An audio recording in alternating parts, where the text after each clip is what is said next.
इस वीडियो के अंदर आज हम आपको जानकारी देंगे गुरु ग्रह धनवान कब बनाता है, करोड़पति कब बनाता है। आगे बढ़े इससे पहले मैं अपना परिचय देता हूँ। मैं हूँ एस्ट्रो गुरु गोपाल। तो देखिए, गुरु जो है ज्योतिष के अंदर, एस्ट्रोलॉजी के अंदर धन का कारक माना जाता है, यानी कि धन देने वाला ग्रह। इसको आप मान सकते हो कि ये कुबेर की तरह है, जिसके पास धन का आधिपत्य है, ऑफिशियल अधिकार। ठीक है, यही जिम्मेदार होता है कुंडली के अंदर करोड़पति बनाने के लिए और नहीं बनाने के लिए भी। जिस व्यक्ति का गुरु अच्छा होता है कुंडली के अंदर, मान लीजिए उसका है, कर्क राशि में है या सेंटर में है, त्रिकोण में है, उस व्यक्ति के पास धन की कमी कभी नहीं रहती। लेकिन पाप पीड़ित है, पाप दृष्टि से पीड़ित है, कमज़ोर है डिग्री वाइज, तो धन की कमी जीवन में देखने को मिलती है।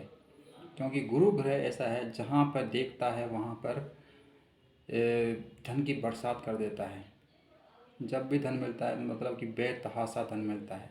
तो करोड़पति तो निश्चित रूप से बनाता है, क्योंकि ये धन का कारक है। अब जो कुबेर का यानी कि मतलब कि खजांची ही, ठीक है, आपके मतलब कि लक्ष्मी को धन की देवी माना जाता है और कुबेर को खजांची माना जाता है। खजांची जिसके घर चला जाए उसमें, उस घर में पैसे की कमी तो हो ही नहीं सकती है। ठीक है, तो आपको अपनी पहले कुंडली देख लेनी है, खोल लीजिए उसको, या आपके ध्यान में है, माइंड में है, तो फिर दिक्कत ही नहीं है कोई, क्योंकि आपको पता होगा कि आपका गुरु कौन से हाउस में प्लेसमेंट कर रहा है। ठीक है, अब इस कुंडली को और देखना है, जहाँ जहाँ पे मैं बताऊँगा वहाँ वहाँ आपको देखना है, और मैं ये बताऊँगा कहाँ कहाँ से आपको धन मिल सकता है। सबसे पहली बात है कि आपका गुरु यदि सेकंड हाउस में ही बैठा हुआ है, धन का कारक होकर सेकंड हाउस में बैठा है, तो धन की कमी तो नहीं रहेगी। यहाँ पर हम बिठा देते हैं गुरु को, गुरु। ठीक है, गुरु यदि सेकंड हाउस में बैठता है तो आपको धन की कमी तो नहीं रहेगी, लेकिन धन आसानी से मिलेगा भी नहीं, बहुत संघर्ष करवाएगा आपको।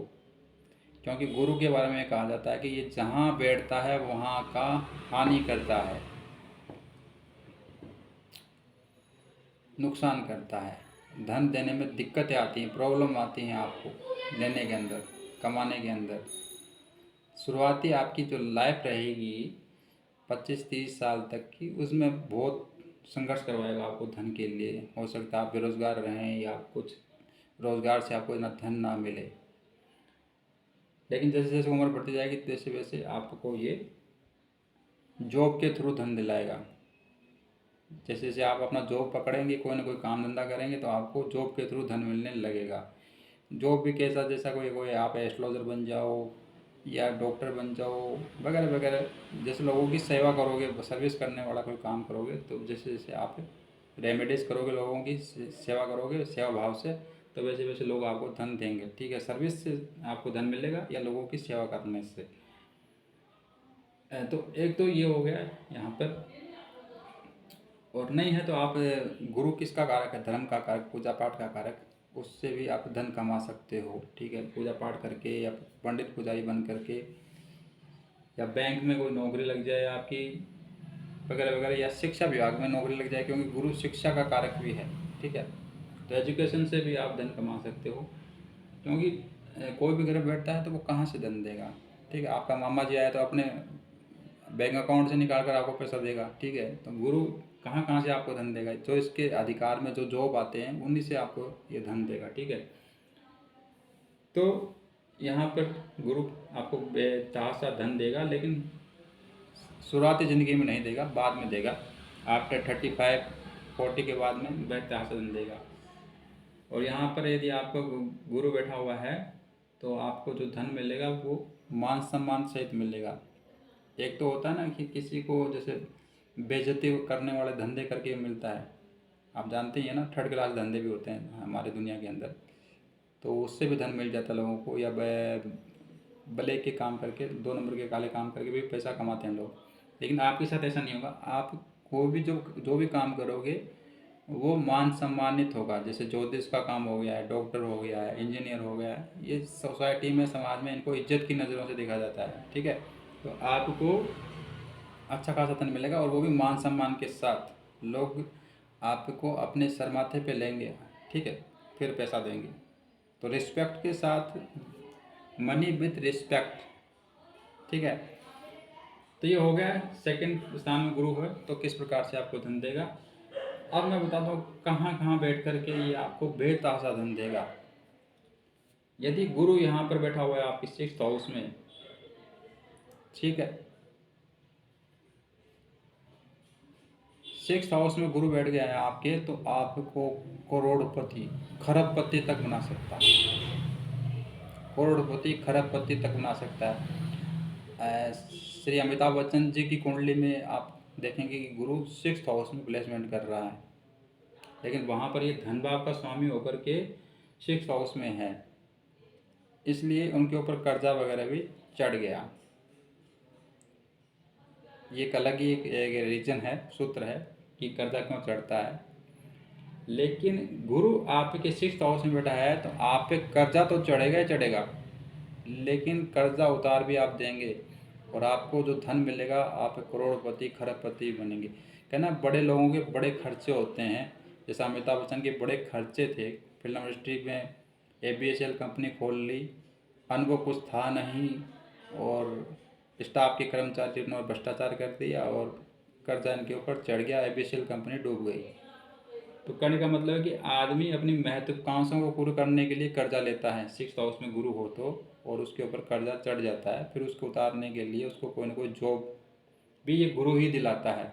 इसी गुरु ने इनको करोड़पति शो दिलवाया और उसी के थ्रू इन्होंने, अमिताभ बच्चन ने अपना कर्जा उतारा। ठीक है, तो कर्जा भी यही चढ़ाएगा और कर्जा भी यही उतरवाएगा आपसे। ठीक है, कोई ना कोई अच्छा जॉब दे करके। लेकिन करोड़पति, खरबपति आप निश्चित रूप से बनेंगे यदि गुरु आपका 6th हाउस में है तो, क्योंकि ये धन का कारक है और ये आपके इस हाउस को देखेगा। कैसे देखेगा? गुरु की 3 दृष्टि होती हैं, 5वीं, 7वीं और 9वीं। तो यहाँ से गिन लीजिए 1 2 3 4 5 6 7 8 और 9। तो 9वीं दृष्टि से 2nd हाउस को देखेगा तो आपको बेतहाशा धन मिलेगा। बड़ी बड़ी कारें, बंगला, कार सब आपके पास होगा, चिंता करने की जरूरत नहीं है। ठीक है, तो ये तो हो गया 6th हाउस का। अब बात करते हैं हम, उल्टा घुमाता हूँ थोड़ा सा। 1 2 3 4 5, गुरु आपका 10th हाउस में है तो भी, 10वें हाउस में है गुरु तो भी आपको बेतहाशा धन देगा। आप निश्चित रूप से करोड़पति बन सकते हो, इसमें कोई दो राय नहीं है। ये सूत्र पकड़ लीजिए, बड़े से बड़े एस्ट्रोलॉजर आपको नहीं बताएंगे, अनुभव भी नहीं है उनको ज्योतिष का। किताबी ज्ञान पढ़ करके ज्योतिष बने होते हैं, उसमें कुछ नहीं होता। जितनी आप कुंडलियों को एनालाइज करोगे ना तो उसमें पता लगता है कि कौन सा सिस्टम काम कर रहा है।